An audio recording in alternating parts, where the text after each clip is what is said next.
ನಮಸ್ಕಾರ ಸ್ನೇಹಿತರೆ, ನಮ್ಮ ಸರ್ವೆ ನಿಮ್ಮ ಉತ್ತರ ಸಂಚಿಕೆಯ 4ನೇ ದಿನದ ಫಲಿತಾಂಶವನ್ನು ನಾನೀಗ ನಿಮ್ಮ ಮುಂದೆ ಪ್ರಸ್ತುತಪಡಿಸಲಿದ್ದೇನೆ. ನಾನು ನಿನ್ನೆ ತಾನೇ ಕೇಳಿದ್ದಂತಹ 4 ಪ್ರಮುಖ ಪ್ರಶ್ನೆಗಳಿಗೆ ತಾವೆಲ್ಲರೂ ಕೂಡ ಅಭೂತಪೂರ್ವವಾದ ಬೆಂಬಲವನ್ನು ಕೊಟ್ಟಿದ್ದೀರಾ. ಅನೇಕರು ತಮ್ಮ ಮನದಾಳದ ಉತ್ತರವನ್ನು ವೋಟ್ ಮಾಡೋದ್ರ ಮೂಲಕ ನಮಗೆ ತಲುಪಿಸಿದ್ದೀರ ಸ್ನೇಹಿತರೆ. ಇದೀಗ ನಾನು ನಿನ್ನೆ ಕೇಳಿದ್ದಂಥ 4 ಪ್ರಶ್ನೆಗಳಿಗೆ ನೀವು ಯಾವ್ಯಾವ ರೀತಿಯ ಒಂದು ಉತ್ತರವನ್ನು ಕೊಟ್ಟಿದ್ದೀರ ಅಂತಕ್ಕಂಥದ್ದನ್ನು ಇದೀಗ ನಿಮ್ಮ ಮುಂದೆ ಪ್ರಸ್ತುತಪಡಿಸ್ತೀನಿ ಸ್ನೇಹಿತರೆ. ನಾನು ಈ 4 ದಿನವೂ ಕೇಳಿರ್ತಕ್ಕಂಥ ಪ್ರಶ್ನೆಗಳಿಗೆ ತಾವು ಅತ್ಯಂತ ದೊಡ್ಡ ಪ್ರಮಾಣದಲ್ಲಿ ಉತ್ತರವನ್ನು ನೀಡೋದ್ರ ಮೂಲಕ ನನ್ನ ಈ ಒಂದು ಸಮೀಕ್ಷೆಗೆ ಒಳ್ಳೆಯ ಬೆಂಬಲವನ್ನು ನೀಡ್ತಾ ಬಂದಿದ್ದೀರಾ. ಮುಂದೂ ಕೂಡ ಈ ಒಂದು ಸಮೀಕ್ಷೆ ಕಾರ್ಯ ಮುಂದುವರಿಯುತ್ತೆ ಸ್ನೇಹಿತರೆ. ದಯವಿಟ್ಟು ನೀವು ನನ್ನ ಪ್ರಶ್ನೆಗಳಿಗೆ ಪ್ರತಿಕ್ರಿಯೆಯನ್ನು ನೀಡೋದ್ರ ಮೂಲಕ ನಿಮ್ಮದೇ ಒಂದು ಉತ್ತರವನ್ನು ನನಗೆ ತಲುಪಿಸ್ಬೇಕು ಅಂತ ಕೇಳ್ಕೊಳ್ತಾ ಇದ್ದೀನಿ.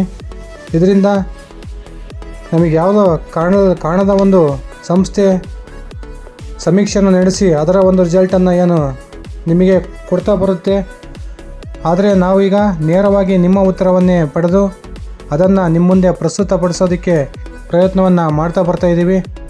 ದಯವಿಟ್ಟು ಮುಂದಿನ ದಿನಗಳಲ್ಲೂ ಕೂಡ ನಾನು ಕೇಳ್ತಕ್ಕಂಥ ಪ್ರಶ್ನೆಗಳಿಗೆ ತಾವೆಲ್ಲರೂ ಕೂಡ ವೋಟ್ ಮಾಡೋದ್ರ ಮೂಲಕ ಒಂದು ಅಭೂತಪೂರ್ವ ಬೆಂಬಲವನ್ನು ಕೊಡಬೇಕು ಅಂತ ಕೇಳ್ಕೊಳ್ತಿದ್ದೀನಿ ಸ್ನೇಹಿತರೆ. ಬನ್ನಿ, ನಿನ್ನೆ ನಾನು ಕೇಳಿದಂಥ ಪ್ರಶ್ನೆಗಳು ಯಾವ್ಯಾವು, ಅದಕ್ಕೆ ನೀವು ಯಾವ ರೀತಿಯ ಒಂದು ಪ್ರತಿಕ್ರಿಯೆಯನ್ನು ಕೊಟ್ಟಿದ್ದೀರಾ ತಿಳ್ಕೊಂಡು ಬರೋಣ. ಅದಕ್ಕಿಂತ ಮುಂಚೆ ನೀವಿನ್ನೂ ನನ್ನ ಇಟ್ಗೆ ಹೇಮಂತ್ ಯೂಟ್ಯೂಬ್ ಚಾನಲ್ಗೆ ಸಬ್ಸ್ಕ್ರೈಬ್ ಆಗಿ ದಯವಿಟ್ಟು ಈಗಲೇ ಸಬ್ಸ್ಕ್ರೈಬ್ ಮಾಡಿಕೊಂಡು ಬೆಲ್ ಬಟನನ್ನು ಕ್ಲಿಕ್ ಮಾಡಿ.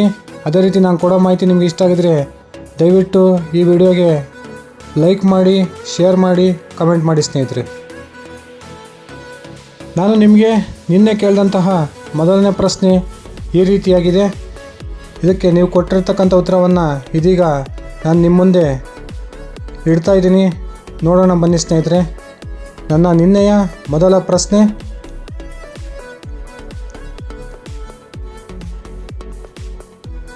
ಶೋಭಾ ಕರಂದ್ಲಾಜೆ ಅವರಿಗೆ ಈ ಬಾರಿ ಉಡುಪಿ ಚಿಕ್ಕಮಗಳೂರು ಲೋಕಸಭಾ ಕ್ಷೇತ್ರದ BJP ಟಿಕೆಟನ್ನು ಕೊಡಬೇಕಾ ಬೇಡವಾ ಅಂತಕ್ಕಂಥ ಪ್ರಶ್ನೆಯನ್ನು ನಾನು ನಿಮ್ಮ ಮುಂದೆ ಇಟ್ಟಿದ್ದೆ ಸ್ನೇಹಿತರೆ. ಸುಮಾರು 1500 ಮತಗಳು ಈ ಪ್ರಶ್ನೆಯ ಪರವಾಗಿ ಬಂದಿದ್ದಾವೆ.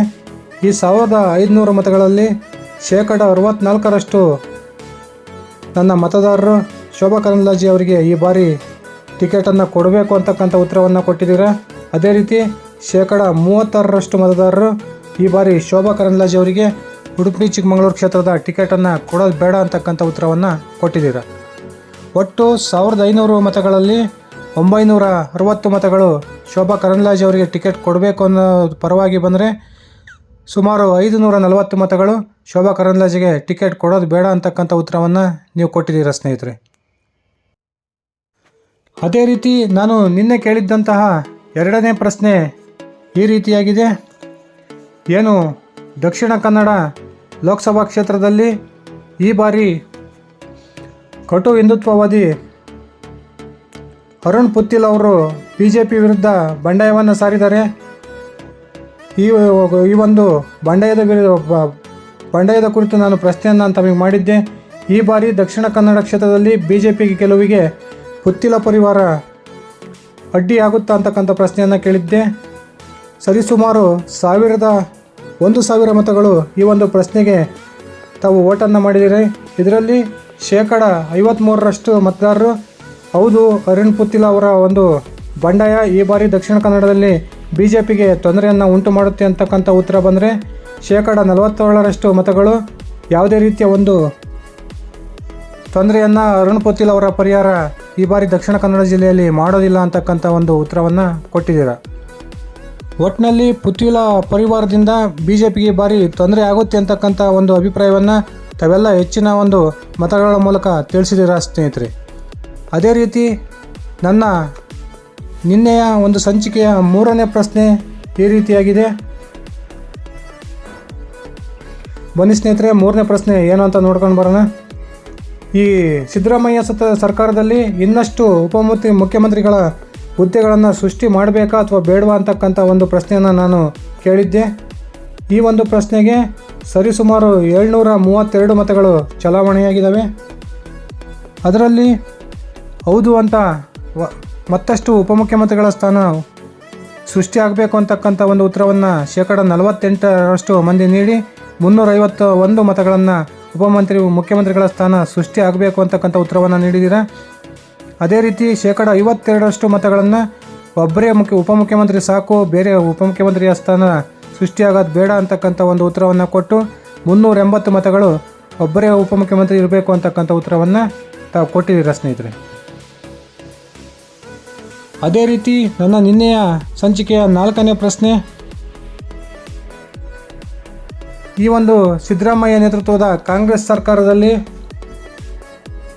ಇದೀಗ ಎದ್ದಿರ್ತಕ್ಕಂಥ ಉಪಮುಖ್ಯಮಂತ್ರಿ ಸ್ಥಾನದ ಬೇಡಿಕೆ ಸರ್ಕಾರಕ್ಕೆ ಮುಳುವಾಗುತ್ತಾ ಅಂತಕ್ಕಂಥ ಒಂದು ಪ್ರಶ್ನೆಯನ್ನು ಕೇಳಿದ್ದೆ. ಈ ಒಂದು ಪ್ರಶ್ನೆಗೆ ತಾವೆಲ್ಲ ಅಭೂತಪೂರ್ವಕವಾದ ಒಂದು ಪ್ರತಿಕ್ರಿಯೆಯನ್ನು ನೀಡಿ ಸರಿಸುಮಾರು 1600 ಮತಗಳನ್ನು ಚಲಾವಣೆ ಮಾಡಿದ್ದೀರಾ ಸ್ನೇಹಿತರೆ. ಇದರಲ್ಲಿ 84% ಮತದಾರರು ಹೌದು, ಖಂಡಿತವಾಗಲೂ ಉಪಮುಖ್ಯಮಂತ್ರಿ ಸ್ಥಾನದ ಬೇಡಿಕೆ ಈ ಸರ್ಕಾರಕ್ಕೆ ಮುಳುವಾಗುತ್ತೆ ಅಂತಕ್ಕಂಥ ಉತ್ತರವನ್ನು ಕೊಟ್ಟಿದ್ದೀರಾ. ಅದೇ ರೀತಿ ಕೇವಲ 16% ಮತದಾರರು ಯಾವುದೇ ರೀತಿಯ ಒಂದು ಸರ್ಕಾರಕ್ಕೆ ಈ ಒಂದು ಬೇಡಿಕೆ ಮುಳು ಆಗೋದಿಲ್ಲ ಅಂತಕ್ಕಂಥ ಉತ್ತರವನ್ನು ಕೊಟ್ಟಿದ್ದೀರಾ ಸ್ನೇಹಿತರೆ. ಚಲಾವಣೆಯಾದ 1600 ಮತಗಳಲ್ಲಿ 1344 ಮತಗಳು ಉಪಮುಖ್ಯಮಂತ್ರಿ ಸ್ಥಾನದ ಬೇಡಿಕೆ ಸರ್ಕಾರಕ್ಕೆ ಮುಳುವಾಗುತ್ತೆ ಅಂತಕ್ಕಂಥ ಉತ್ತರವನ್ನು ಕೊಟ್ಟರೆ 256% ಮತದಾರರು ಯಾವುದೇ ರೀತಿ ಒಂದು ಮುಳುವಾಗೋದಿಲ್ಲ ಅಂತಕ್ಕಂಥ ಉತ್ತರವನ್ನು ತಾವು ನೀಡಿದ್ದೀರಾ ಸ್ನೇಹಿತರೆ. ಇದಿಷ್ಟಾಗಿತ್ತು ನನ್ನ ಇವತ್ತಿನ ವಿಡಿಯೋ. ನಾನು ಇವತ್ತು ಕೇಳ್ತಕ್ಕಂಥ ಪ್ರಶ್ನೆಗಳಿಗೆ ದಯವಿಟ್ಟು ತಾವು ವೋಟ್ ಮಾಡೋದ್ರ ಮೂಲಕ ನನ್ನ ಈ ಒಂದು ಅಭಿಯಾನಕ್ಕೆ ಬೆಂಬಲವನ್ನು ನೀಡಬೇಕು ಅಂತ ಕೇಳ್ಕೊಳ್ತಾ ಇದ್ದೀನಿ. ಧನ್ಯವಾದಗಳು ಸ್ನೇಹಿತರೆ. ಶುಭ ದಿನ.